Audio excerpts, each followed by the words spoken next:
प्रभु यीशु के पवित्र नाम में जय मसीह की। परमेश्वर का धन्यवाद हो आज का दिन के लिए जो परमेश्वर ने हमें दिया है। हम परमेश्वर के नाम की स्तुति करते हैं। आज का जो विषय है वो ये है कि यीशु मसीह के दुखों का 10 चरण, जिसके बारे में हम लोग आज का दिन में अध्ययन करेंगे। कल का दिन में जो हमारा समय है वो है गुड फ्राइडे, और उसमें प्रभु यीशु मसीह वहाँ तक पहुँचने से पहले और उस गुड फ्राइडे का दिन में किन किन जगहों में और किस प्रकार से यीशु मसीह को दुखों का सामना, कष्टों का सामना करना पड़ा, उसके बारे में आज का दिन में हम लोग अध्ययन करेंगे। पहला चीज़ है कि यीशु मसीह की पीड़ा गतसमनी के बाग से आरंभ होती है और वहाँ पर प्रभु यीशु मसीह व्याकुल हो जाते हैं। पहली जो चीज़ है प्रभु यीशु मसीह की व्याकुलता।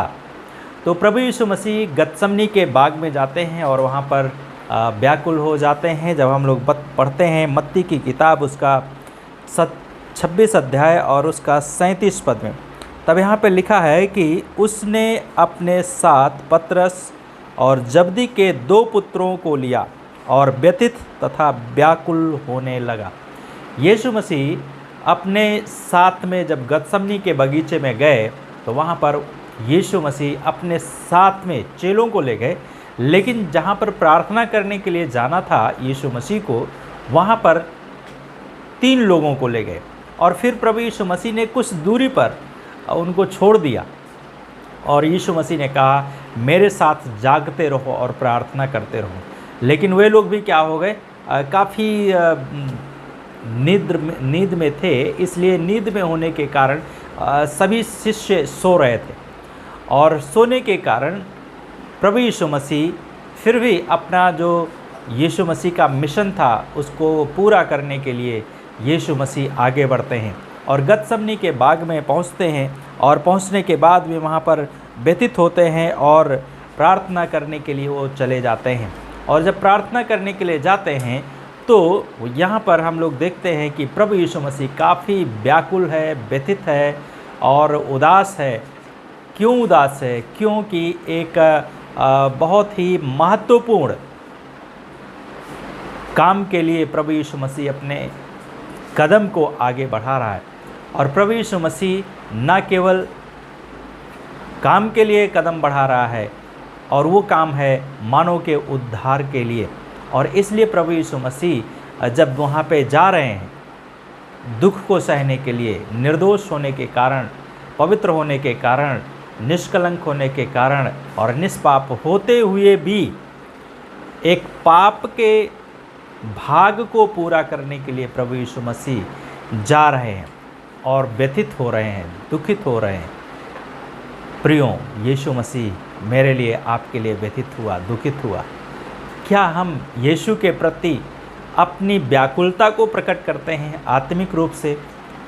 यीशु के साथ में चलने के लिए, यीशु के साथ में बने रहने के लिए क्या हम यीशु के साथ में इस व्याकुलता के प्रति व्याकुल होते हैं कि हाँ, मुझे यीशु के साथ चलना ही है, या हमें यीशु के साथ में रहना ही है, यीशु को अपना समय देना है, यीशु के साथ संगति करना है, यीशु के साथ प्रार्थना करना है?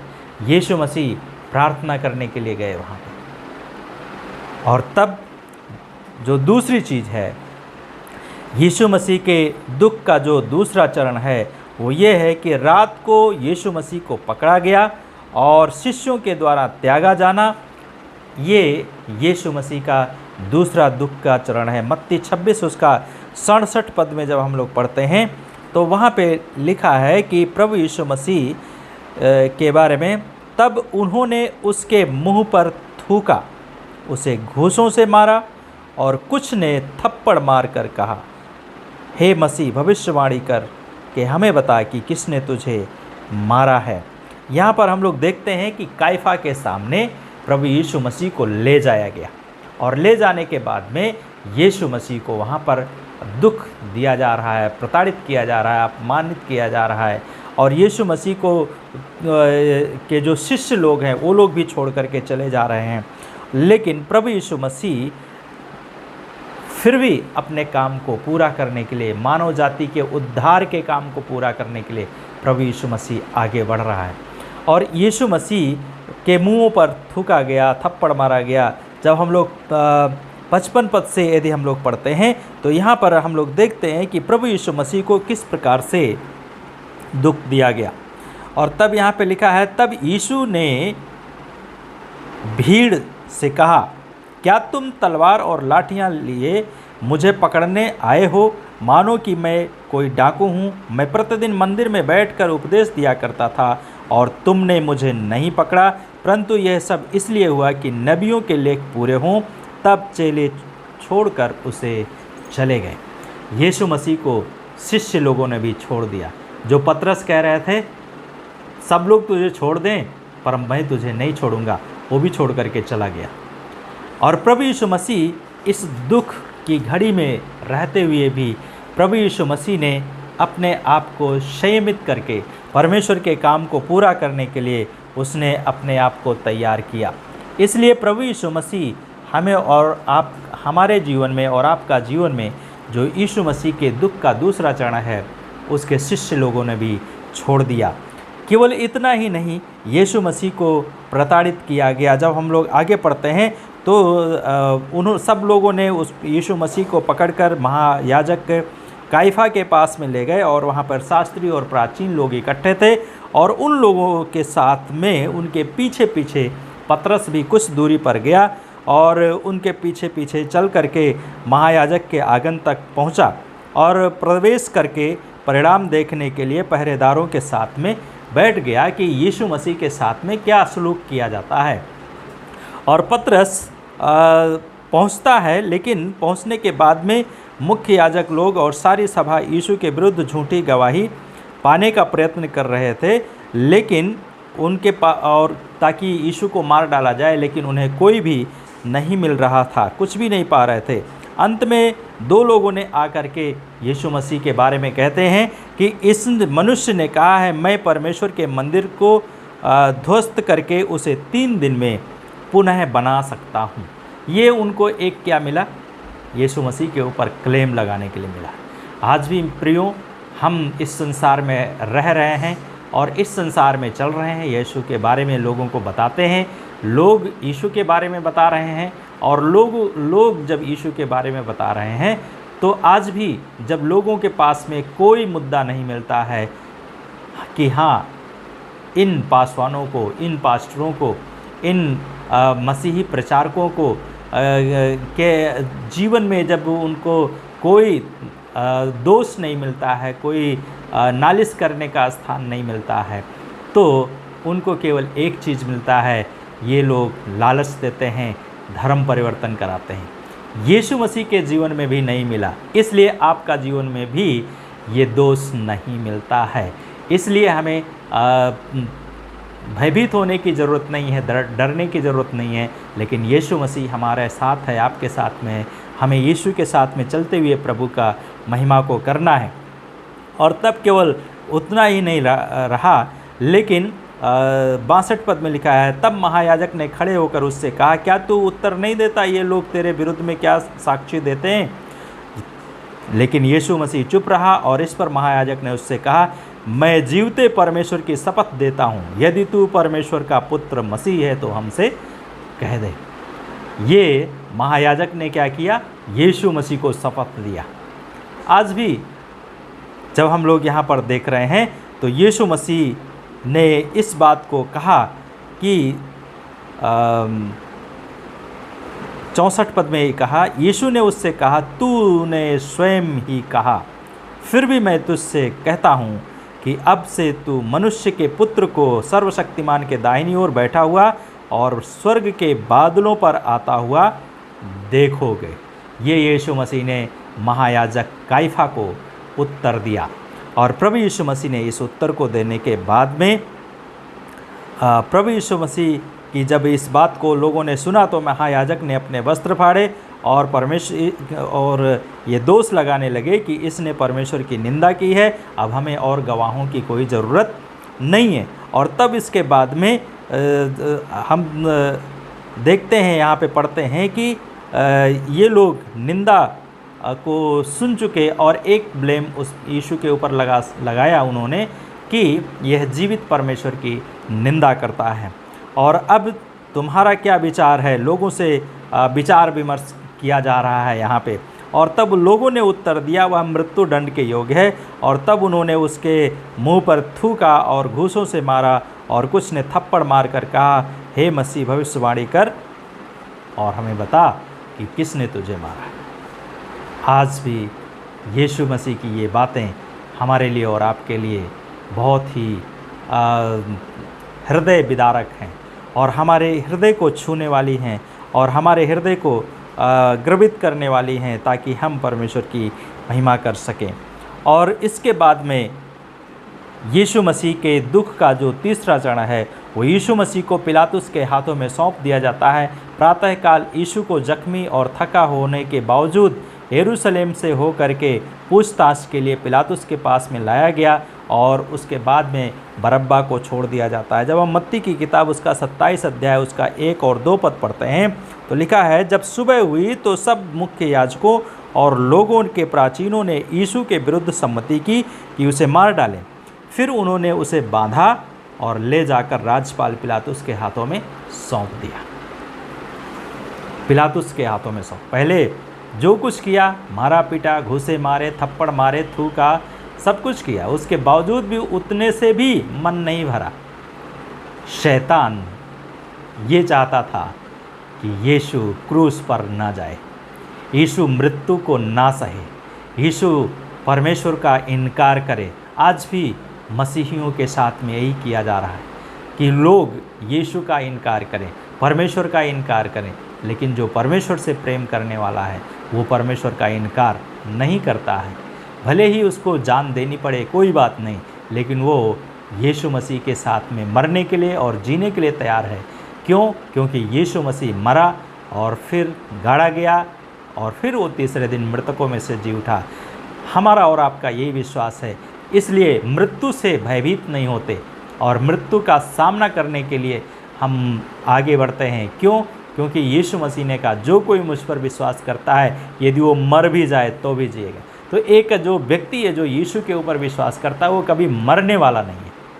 और इसलिए मसीही लोग डरते नहीं, क्योंकि मरने के बाद में भी एक नया जीवन है जो प्रभु यीशु मसीह के साथ हमेशा का जीवन है और वो अनंत काल का जीवन है।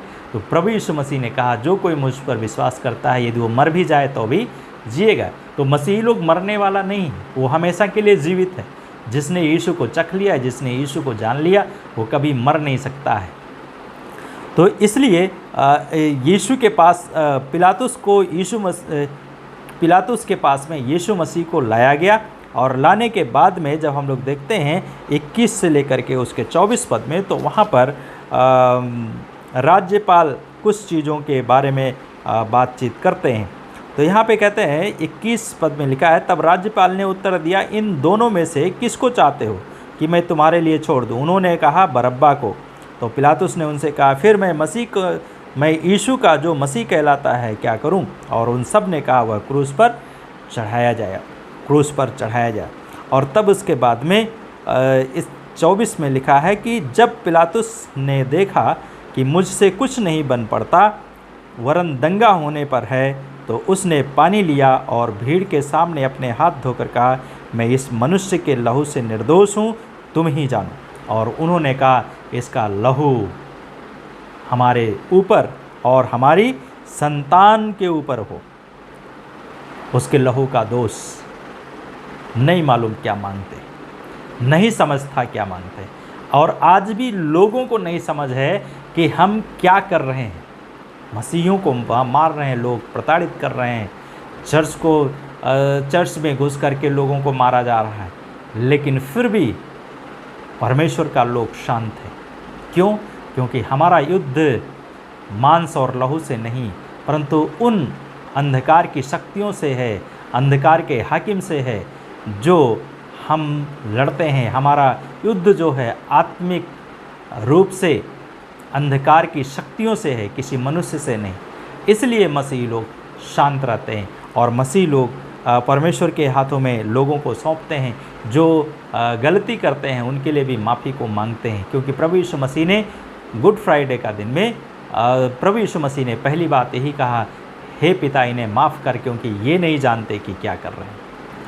और इसलिए मसीही लोग माफ़ी के लिए प्रार्थना करते हैं। यदि मसीही लोग भी उदंडता का काम करने लगे तो फिर मसीहियत में और लोगों में क्या अंतर होगा। इसलिए मसीही लोग नम्रता के साथ में जो प्रभु यीशु मसीह ने सिखाया उसका फॉलो करते हैं, उसका अनुसरण करते हैं और उसके अनुसार चलते हैं। और हमें भी यीशु के साथ में चलने की ज़रूरत है। चौथी बात है, यीशु मसीह के दुख का जो चौथा चरण है वो यीशु के बदले बरअब्बा को छोड़ दिया गया और यीशु को कोड़े लगवाए गए। और यीशु मसीह को कोड़े लगवाने के साथ साथ में जब हम लोग 27 अध्याय का 26 पद पढ़ते हैं, यहाँ पर 27 अध्याय उसका 26 पद में तो लिखा है, तब उसने बरअब्बा को तो उनके लिए छोड़ा, पर यीशु को कोड़े लगवाकर क्रूस पर चढ़ाने के लिए सौंप दिया। क्रूस पर चढ़ाने के लिए सौंप दिया गया। रोमियो का इतिहास में अपराधी को मृत्यु दंड देने के लिए क्रूस की सज़ा नियुक्त की गई थी। और क्रूस की सज़ा को देने के लिए अपराधी को निर्वस्त्र करके एक खंभे के साथ में खड़ा करके उसके हाथ को बांध दिया जाता था और उसको झुका करके बांध दिया जाता था उसके हाथों को। और साथ में उसको चोट पहुंचाने को एक लकड़ी का हत्था होता था जिसमें 3 लड़ियां होती थीं और उसमें कीले लगे होते थे, चमड़े का होता था वो, और उसमें कीले लगे होती थी लोहे की और हड्डियां लगी रहती थी। और तब वे लोग क्या करते थे, एक अपराधी का एक दाहिने एक बाएं खड़ा करते थे और एक मारता था तो फिर आह करता था अपराधी, फिर दूसरा मारता था, फिर आह करता था। इस प्रकार से दोनों तरफ से मारा जाता था। और यीशु मसीह को भी इसी प्रकार से मारा गया जिस प्रकार से हम लोग फिल्म में देखते हैं। और उसके साथ साथ में जब मारा जाता तो मांस उखड़ करके बाहर आ जाता था और हड्डियां दिखाई देने लगती थी। अंदर का जो हमारा शरीर का पार्ट है वो भी दिखाई देने लगता था। यीशु मसीह को इतना इस प्रकार से मारा गया और अधिकतर अपराधी की मृत्यु भी हो जाती थी इस मार को खाने के बाद में। लेकिन फिर भी यीशु मसीह ने क्या किया, मृत्यु दंड को कबूल किया और उसने सहा। और जिस प्रकार से यशायाह 53 का 5 में जब हम लोग पढ़ते हैं तो उसमें प्रभु यीशु मसीह के बारे में भविष्यवाणी की गई थी। यीशु मसीह के आने से 750 वर्ष पहले इस किताब को लिखा गया था और प्रभु यीशु मसीह की मृत्यु के बारे में यहाँ पर बताया गया था। तो यहाँ पे लिखा है कि परंतु वह हमारे ही अपराधों के कारण बेधा गया, वह हमारे ही अधर्म के कामों के लिए कुचला गया, हमारी ही शांति के लिए उस पर ताड़ना पड़ी और उसके कोड़े खाने से हम चंगे हुए। प्रभु यीशु मसीह ने क्यों कोड़े खाए? ताकि हम चंगे हों। यदि आपको चंगाई चाहिए, यदि आपको शांति चाहिए, छुटकारा चाहिए, यीशु के पास आइए। और यीशु आपके लिए कोड़े खाया है, आपके लिए मार खाया है। इसलिए हम और आप यीशु के पास में आते हैं और हमें और आपको परमेश्वर का शांति और परमेश्वर का आशीष हमारे जीवनों में आते हैं। तो कोड़े मारना एक भयंकर क्रूरता थी और यीशु जब क्रूस को ले जा रहे थे तब गिर जाते थे और गिर जाने के बाद में भी जल्लाद लोग यीशु को मारते थे और मार रहे थे। और इसलिए जब हम लोग इस अध्याय को पढ़ रहे थे तो यीशु मसीह हमारे ही अपराधों के कारण, दूसरे के लिए नहीं, हमारे अपराधों के कारण यीशु मसीह को क्रूस पर मारा गया। पहला पतरस उसका 2 अध्याय उसका 24 पद में लिखा, उसने स्वयं अपनी ही देह में क्रूस पर हमारे पापों को उठा लिया, जिससे हम पाप के लिए मरें और धार्मिकता के लिए जीवन व्यतीत करें। याद रखिए, हम पाप के लिए मरें और धार्मिकता के लिए जीवन व्यतीत करें, क्योंकि उसके घावों से तुम स्वस्थ हुए हो। प्रभु यीशु मसीह का लहू से, प्रभु यीशु मसीह के मार खाने से हम और आप चंगे होते हैं। तो एक व्यक्ति जो यीशु के पास में आता है और उसको चंगाई की ज़रूरत पड़ती है और वो इधर उधर भटकता है, डॉक्टरों के पास में दवा कराता है, उससे ठीक नहीं होता है, यीशु का लहू हमें क्या करता है? चंगा करता है। यीशु हमें चंगा करता है। क्यों चंगा करता है? क्योंकि यीशु हमारे लिए और आपके लिए मार खाया क्रूस पर। और न केवल क्रूस पर, लेकिन क्रूस पर जाने से पहले उसने मार खाया। क्रूस पर कीलों से उसे जड़ दिया गया। तो यीशु मसीह हमारे ही अपराधों के लिए वो मारा गया और क्रूस पर हमारे पाप को उसने उठा लिया। पांचवी बात है, यीशु मसीह हमारे लिए और आपके लिए अपमान सहा।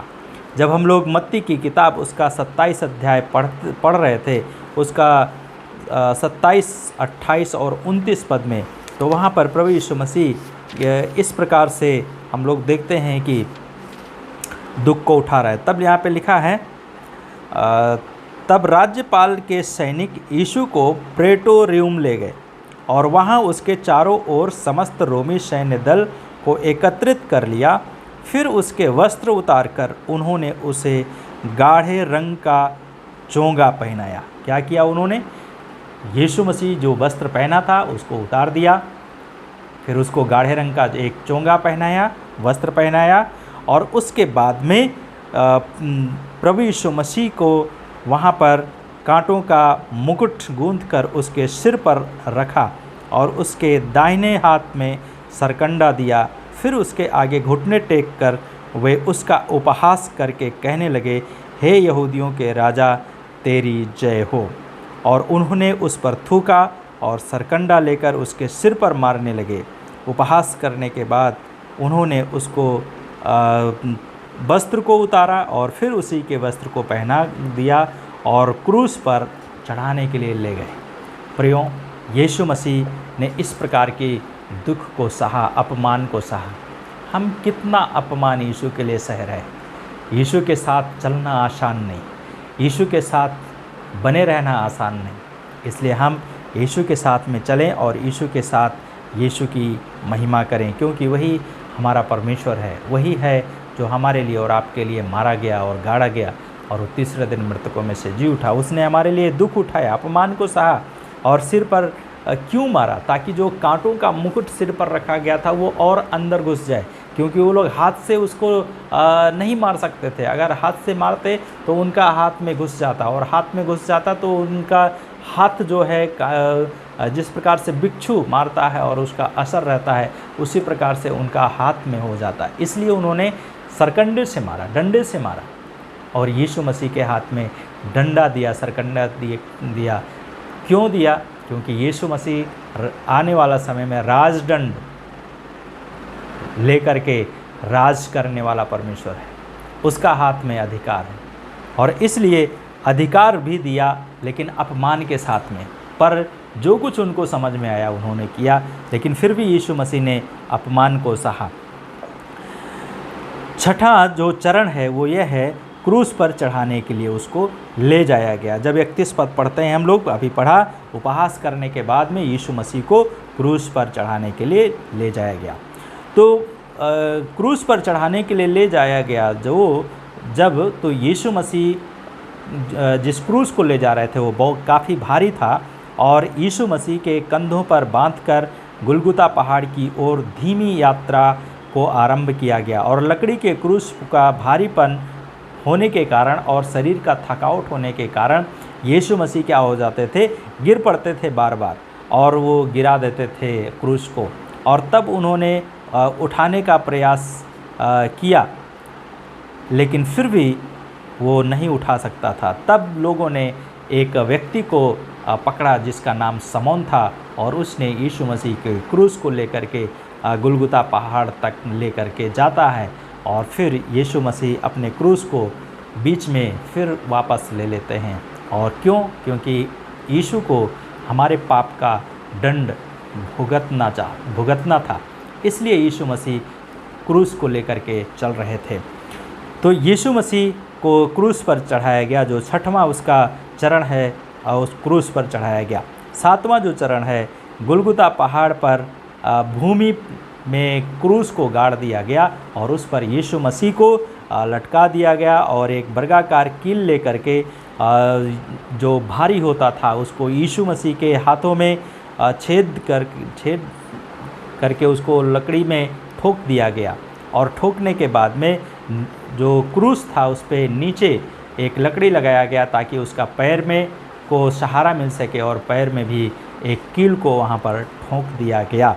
और उसके बाद में ठोंकने के बाद में इस प्रकार से यीशु मसीह को क्रूसित किया गया, दुख दिया गया। और जिस प्रकार से हम लोग मत्ती का किताब उसका 27 का 35 में पढ़ते हैं, तो वहाँ पे लिखा है, तब और जब वे उसे क्रूस पर चढ़ा चुके तो उन्होंने चिट्ठियाँ डालकर उसके कपड़ों को आपस में बांट लिया। केवल क्रूस पर ही नहीं चढ़ाया, लेकिन उसके कपड़ों को भी बांटा। वहाँ पे यीशु मसीह का ठट्ठा भी किया, और यीशु मसीह का ठट्ठा करते हुए वे लोग उस जगह में चल रहे थे। 8वीं जो चरण है यीशु मसीह का, वो है उसकी निंदा करना। जब हम लोग 39 पद में पढ़ते हैं, तो यहाँ पे लिखा है कि वहाँ से वे आने जाने वाले उसकी निंदा कर रहे थे और सिर हिला कर कह रहे थे, हे मंदिर को ढाने वाले और 3 दिन में बनाने वाले, अपने आप को बचा। यदि तू परमेश्वर का पुत्र है तो क्रूस पर से उतर आ। और इस प्रकार से शास्त्री लोग और फरीसी लोग और लोग, आने जाने वाले लोग भी, सब लोग क्या कर रहे थे? निंदा कर रहे थे, यीशु मसीह का अपमान कर रहे थे। तो यीशु मसीह की निंदा क्रूस पर भी कर रहे थे, और इसलिए यीशु मसीह दर्दनाक परिस्थिति में था, खून बह रहा था, जख्मी था, जख्मों से भरा हुआ लोगों को दिखाई दे रहा था। उसके शरीर में घंटों पीड़ा का अनुभव हुआ, हाथों में थकान, नसों में व त्वचा में जो मार पड़ने के कारण टूट चुकी थी, उसमें रहने के कारण उसका सीने में भी दर्द था, कमर में भी दर्द था, काफ़ी पीड़ा थी और दुख का आरंभ हुआ। लेकिन फिर भी लोगों को नहीं भाया, जबकि द्रव्य हृदय को सिकोड़ रहा था और उसको बहुत प्यास लगी, और यीशु को उनके द्वारा निंदा का एहसास हुआ जो क्रूस पर के निकट थे। और तब यीशु मसीह ने लोगों से क्या किया था? पानी को मांगा था। और पानी को मांगने के बाद में उन्होंने कहा, जब हम लोग यूहन्ना का किताब उसका 19 अध्याय और उसका 28 पद को हम लोग पढ़ते हैं, तो वहाँ पे प्रभु यीशु मसीह कहते हैं कि इसके पश्चात यीशु ने यह जानकर कि सब कुछ पूरा हो चुका, इसलिए कि पवित्र शास्त्र की बात पूरी हो, कहा, मैं प्यासा हूँ। अर्थात यीशु मसीह को प्यास का अनुभव हुआ। और मत्ती की किताब उसका 27 अध्याय को जब हम लोग पढ़ रहे थे अभी, और उसमें इस प्रकार से लिखा है, 27 अध्याय और उसका 39 से 44 पद।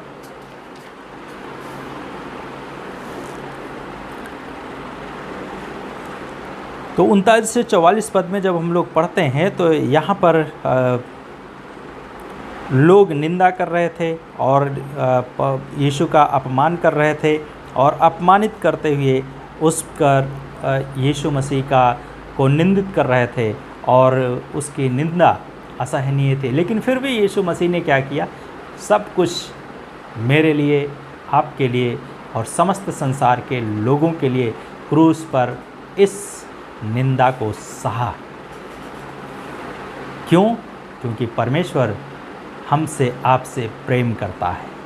इसलिए हमें और आपको बचाने के लिए यीशु मसीह ने निंदा को भी सहा। 9वीं जो है वो यीशु मसीह का जो के दुख का 9वां चरण है, वो ये है कि यीशु मसीह अपने आप को अकेला पाता है क्रूस पर। जब 27 अध्याय का 46 पद पढ़ते हैं, तो उसमें लिखा है कि हे मेरे परमेश्वर, तूने मुझे क्यों छोड़ दिया? और इस शब्द को यीशु मसीह ने अरामी भाषा में कहा, और यीशु का चिल्लाना एक खोए हुए संसार के लिए चरम सीमा थी। इससे अलग और नहीं था। इसलिए यीशु मसीह ने चिल्लाया, और इसलिए प्रभु यीशु मसीह हमारे लिए और आपके लिए और बहुतों के छुटकारे के लिए प्रभु यीशु मसीह ने क्या किया? क्रूस पर मृत्यु दंड को सहा। यशायाह 53 का 5 अभी हमने पढ़ा था। हमारे ही शांति के लिए, हमारे ही छुटकारे के लिए, हमारे ही चंगाई के लिए यीशु मसीह को कोड़े खाने पड़े, निंदा सहनी पड़ी, और इसलिए यीशु मसीह हमारे लिए और आपके लिए कोड़े खाए। मत्ती की किताब उसका 20 अध्याय का 28 पद में प्रभु यीशु मसीह कहते हैं यहाँ पे, जिस प्रकार मनुष्य का पुत्र भी अपनी सेवा टहल कराने नहीं वरन सेवा करने और बहुतों के छुटकारे के मूल्य में अपना प्राण देने के लिए आया। तो यीशु मसीह क्या करने के लिए आया? हमारे लिए और आपके लिए और बहुत सारे लोगों के लिए छुटकारे के लिए अपना प्राण देने के लिए प्रभु यीशु मसीह इस धरती पर आए थे और आकर के उन्होंने इस काम को पूरा किया। और जब हम लोग पहला तीमुथियुस उसका 2 अध्याय और उसका 6 पद जब हम लोग पढ़ते हैं तो यहाँ पे लिखा है, 2 अध्याय उसका 6 पद, जिसने अपने आप को सबकी फिरौती के दाम में दे दिया। सबकी फिरौती, यहाँ पे किसी धर्म के बारे में नहीं, किसी एक विशेष जाति के बारे में नहीं, किसी विशेष व्यक्ति के बारे में नहीं, लेकिन यहाँ पे लिखा है कि उसने अपने आप को सबकी फिरौती के दाम में दे दिया और इसकी साक्षी उचित समय पर दी गई। ये पौलुस प्रेरित तीमुथियुस की किताब को लिखते हुए लिखते हैं। और 2 कुरिन्थियों 5:21 में पौलुस लिखते हैं, जो पाप से अनजान था उसी को उसने हमारे लिए पाप ठहराया कि हम उसमें परमेश्वर की धार्मिकता बन जाएं। यीशु मसीह हमारे लिए और आपके लिए पापी बना, क्यों? ताकि हम और आप उसमें अर्थात यीशु मसीह में हम धार्मिकता बन जाएं। और पहला पत्रस 1:19 में लिखा है, परंतु निर्दोष और निष्कलंक मेमने अर्थात मसीह के बहुमूल्य लहू के द्वारा हमारा और आपका छुटकारा हुआ है। हमारा और आपका छुटकारा सोने से नहीं, चांदी से नहीं हुआ है, लेकिन यीशु मसीह के बहुमूल्य रक्त के द्वारा हमारा और आपका छुटकारा हुआ है। और यीशु मसीह के दुख का जो 10वां चरण है, यीशु ने बड़े शब्द से चिल्ला करके कहा, हे पिता, मैं अपनी आत्मा तेरे हाथों में सौंपता हूँ। 27 का जब 50 पद हम पढ़ते हैं यहाँ पे, मत्ती की किताब उसका 27 अध्याय और उसका 50 पद, तो यहाँ पे लिखा है, तब यीशु ने ऊंची आवाज़ से चिल्लाकर प्राण त्याग दिया। और जब प्रभु यीशु मसीह ने प्राण को त्यागा तो मंदिर का पर्दा जो था वो ऊपर से नीचे तक फट करके 2 टुकड़े में हो गया। अर्थात जो परमेश्वर के साथ में हमारा संबंध टूट गया था, उसको यीशु मसीह ने अपना प्राण त्यागने के द्वारा उसने फिर से स्थापित कर दिया। जिस प्रकार से उत्पत्ति की किताब में प्रभु परमेश्वर रोज़ आदम और हवा से मिलने आते थे, उसी प्रकार से आज हम यीशु मसीह के द्वारा अब कभी भी किसी भी समय यीशु मसीह के द्वारा हम परमेश्वर के पास में जा सकते हैं। क्यों? क्योंकि यीशु मसीह ही परमेश्वर है और यीशु मसीह हमारे लिए और आपके लिए इस संसार में आए। और प्रभु यीशु मसीह ने बड़े शब्द से चिल्ला करके अपने प्राण को त्यागा। और इसके बाद में जब हम लोग पढ़ते हैं, जब प्रभु यीशु मसीह ने प्राण त्यागा तो वहाँ पे लिखा है, मंदिर का पर्दा फट गया और बहुत सारे जो चट्टानें थीं वो तड़क उठीं, बहुत सारे कब्रें खुल गईं और बहुत सारे मुर्दे जो थे सोए हुए वो जीवित हो गए और एक पुनरुत्थान वहाँ पर प्रकट होता है। तो यीशु मसीह पुनरुत्थान के बाद कब्रों में से निकलकर पवित्र नगर में गए लोग और बहुतों को दिखाई दिए। ये यीशु मसीह ने जब प्राण को त्यागा तब हुआ। और प्रभु यीशु मसीह ने यूहन्ना का किताब 19:30 में कहते हैं, पूरा हुआ उसके दुखों के अंत को दिखाता है, साथ ही छुटकारे को दिखाता है, छुटकारे के काम की पूर्ति को दिखाता है। जो हमारे पापों का ऋण था उसको पूरा भर दिया यीशु मसीह ने और हमें और आपको मोक्ष की योग्यता को स्थापित कर दिया। और इसलिए प्रभु यीशु मसीह ने लूका उसका 23:46 में कहा, हे पिता, मैं अपनी आत्मा तेरे हाथों में सौंपता हूँ। याद रखिए, यीशु मसीह ने कहा, हे पिता, इन्हें माफ़ कर क्योंकि ये नहीं जानते कि ये क्या कर रहे हैं। और लास्ट में प्रभु यीशु मसीह ने यही किया, हे पिता कह करके अपने आप को परमेश्वर के हाथों में सौंप दिया। प्रियो, इस गुड फ्राइडे का दिन में हम अपने आप को सौंप दें। क्यों? क्योंकि प्रभु यीशु मसीह हमें हमारे पाप से छुड़ाने के लिए, हमें क्षमा देने के लिए, हमें जीवन देने के लिए और हमें पिता से मेल कराने के लिए इस धरती पर आया। इसलिए हमें भी अपने आप को प्रभु के हाथों में समर्पित कर देना है। आइए हम लोग प्रार्थना करें। प्यारे यीशु, धन्यवाद देते हैं इस समय के लिए। ये गुड फ्राइडे हमारे लिए आशीष का कारण हो। और हम प्रभु आपके साथ में चलते हुए आपकी महिमा कर सकें और आपकी बड़ाई करने पाएँ।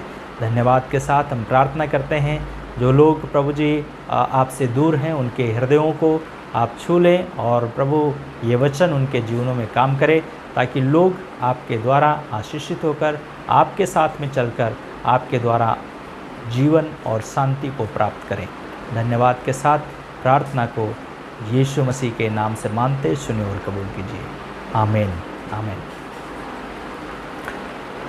God bless you.